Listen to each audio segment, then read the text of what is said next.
So my first question is, what's with the jam? Why is Aladdin so obsessed with jam?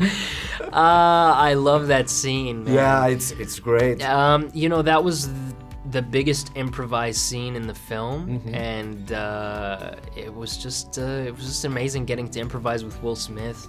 We came onto set that day. Guy had blocked out the scene, and he made it already really awkward by creating this huge space between Aladdin, the genie, and the royal family.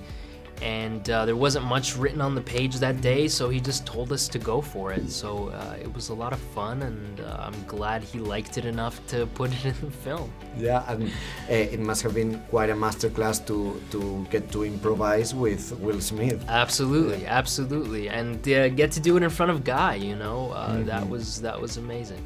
And your Aladdin too has some great moves. The music numbers are great, and he's quite a dancer. That the first Aladdin wasn't quite a dancer. Yeah. I'd like to know if you had previous experience with that, and how was shooting all this choreography, the biggest numbers in the film. It was an interesting thing because there's that one big dance number, the Harvest Festival.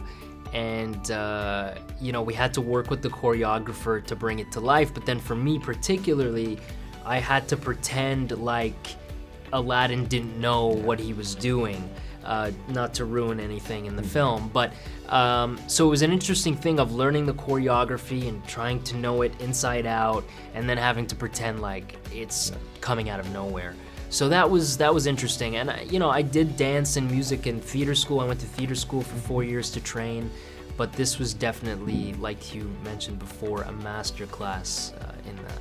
Well, in these new versions of classics, we focus a lot on how female characters have evolved to become more characters for nowadays.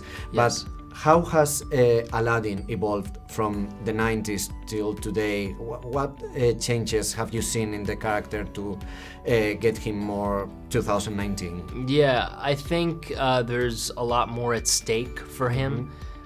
There's a lot more to lose and a lot more to gain if he maybe makes the easier decision.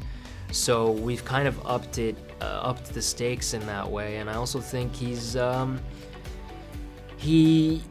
is encouraging the people that he loves and sacrificing for the people that he loves. So we really wanted to get that message across. He sacrifices for the genie in the end so that he can set him free, and he sacrifices for Jasmine and encourages her to chase after her dreams. And I think nowadays we live in a world where you can, in a relationship, both equally be as important and as motivated and as powerful as each other. So you have to find someone that encourages you to do that. How do you see Hollywood nowadays? Speaking about diversity, because this movie is a huge step forward, but do you think it's going at the right speed, or it should be more like put a little bit of gas? Speed is a funny thing. I think it really depends. I think all it takes is like 1 year for all the studios to get together and try to change things. And Disney is definitely doing its part in this film. It's put together an incredibly diverse cast, not just from the Middle Eastern world, but in Europe as well. Marwan grew up in the Netherlands, and Naomi's from the UK, and Naveed, who plays the Sultan, has spent a lot of his life in Germany as well. So it's definitely moving in the right direction, and I hope in the next few years there's more films like this. Do you trust me? Don't you dare close your eyes. Hold your breath, it gets